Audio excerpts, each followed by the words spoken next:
And I'm sorry, that's just a fact. 2 days ago, well, yesterday morning, I don't mean it that way. I got another it's a fact that we should look fingertip.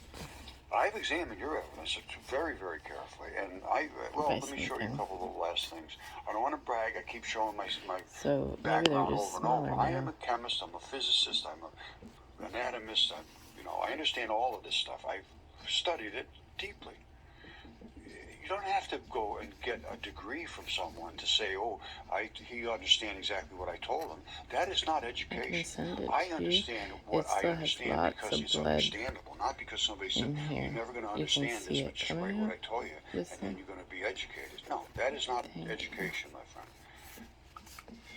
Okay, I just want you to know, I have a background in chemistry and physics and all that, and I did a paper long ago, 50 years ago. They engraved my initials in it. Let's cut the They engraved my initials in it. Positive nucleus. There was a nucleus that had to be dipoles, and now I have proved that with other research, and that's a whole other issue. However, what we're going to look into right now is nucleophilic substitution reactions. I've been talking about this for years. That is what causes mud fossils to turn into stone. That's a goose head. There's the feathers in the goose's head in the back. Why would that turn to stone? Well, it turns to stone because of this process called nucleophilic substitution. Nobody's ever known about this.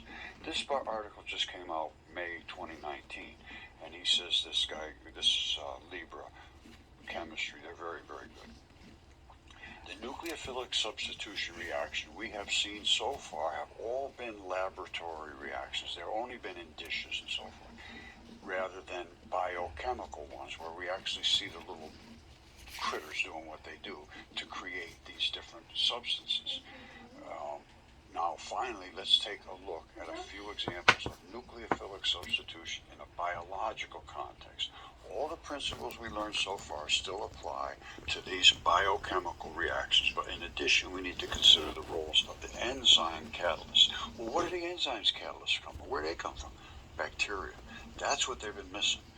Now, and he says the word of encouragement, this is the first time that we will be seeing real biological organic reaction mechanisms. They didn't even know they existed, and they are happening because of bacteria. It says, do not be intimidated by the size and complexity of the reaction molecules. They are just organic molecules with the same bonding patterns and functional groups you're already familiar with. All right, he's not talking about giant things. He's just talking about extremely complex chemistry. And it's only done by bacteria. If you don't have a good bacteria in your body, you're in trouble. All right, focus on the reacting parts of the molecule. What is the nucleophile? What is that all about? What is the electrophile? What is the leaving group? In most biological organic reactions, the main bulk of the biomolecule, the chunk we're trying to design, is just going along for the ride, pinched onto other things, and it brings and delivers stuff. It's the transition metals right in here. And these, your electrophiles and neurophiles. The electrophiles are over where they have a lot of extra electrons. The neurophiles are over here where they hardly don't have any electrons.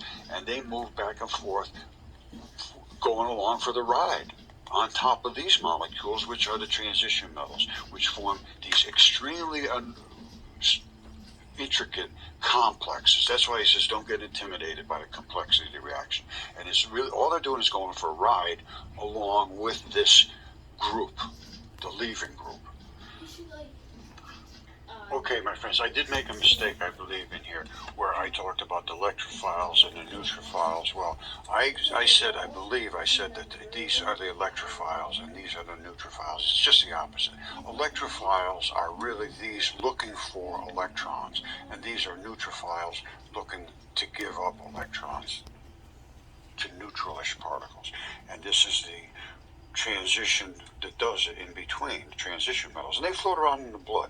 So, but this is how I came across the reason that mud fossils preserved in the manner they did. So, regardless of what's a nucleophile, what's an electrophile, forget about it. All it means is that these have